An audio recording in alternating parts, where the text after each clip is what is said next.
warahmatullahi wabarakatuh. Saya Muhammad Hafiz SPDI, Angkatan 9 Kelas A, Golongan 3, Laksar CPNS tahun 2020, akan mempresentasikan hasil lapor aktualisasi yang telah saya laksanakan.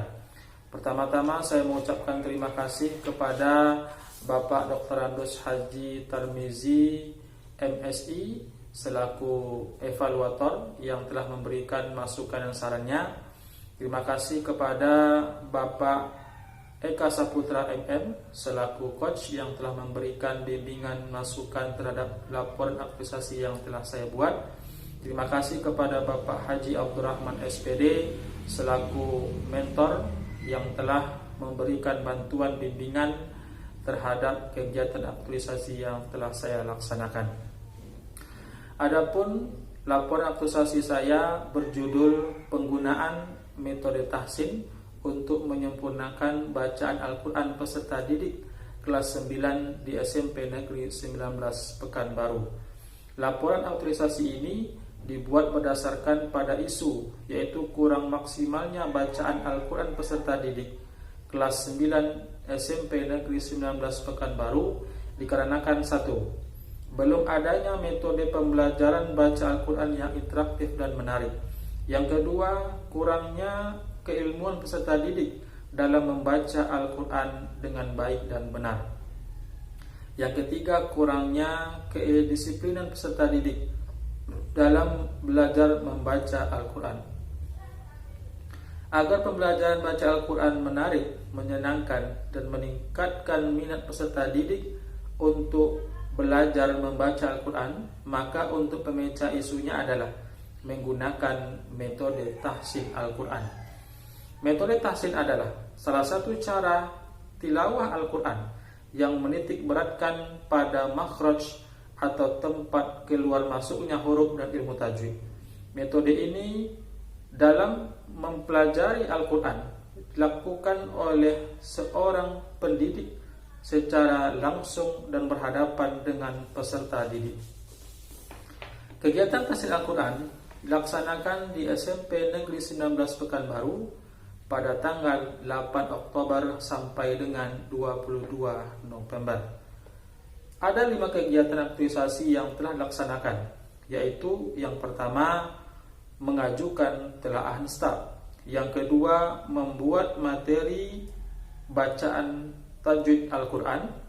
Yang ketiga, mempersiapkan pembelajaran. Yang keempat, melaksanakan pembelajaran. Yang kelima adalah melaksanakan evaluasi kegiatan pembelajaran. Kegiatan 1, mengajukan telaahan staf, terdiri dari 3 tahapan kegiatan. Yang pertama, membuat konsep telaahan staf. Yang kedua, mengetik hasil konsep telaahan staf. Yang ketiga, mengajukan telaahan staf kepada kepala sekolah. Kegiatan yang kedua, membuat materi tajwid bacaan Al-Quran.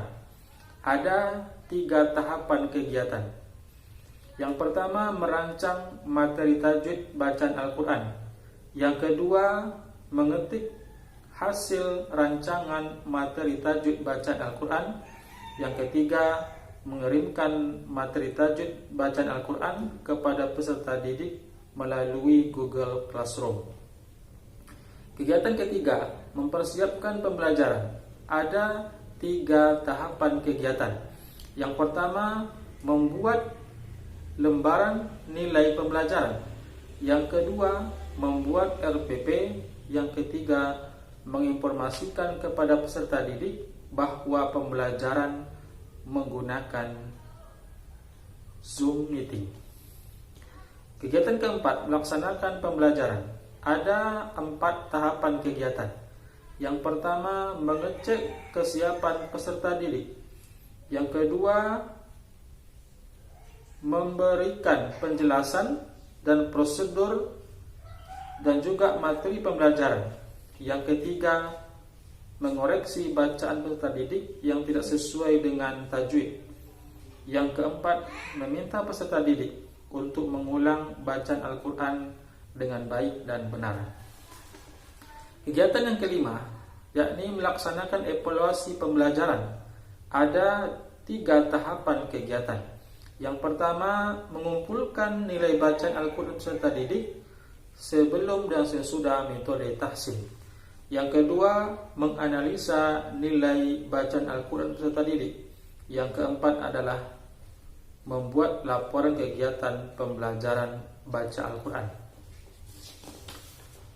Ada beberapa faktor pendukung dan faktor penghambat kegiatan aktualisasi. Faktor pendukungnya adalah mentor yang selalu memberikan waktunya untuk membimbing penulis. Yang kedua, dukungan dari rekan guru untuk melaksanakan kegiatan aktualisasi.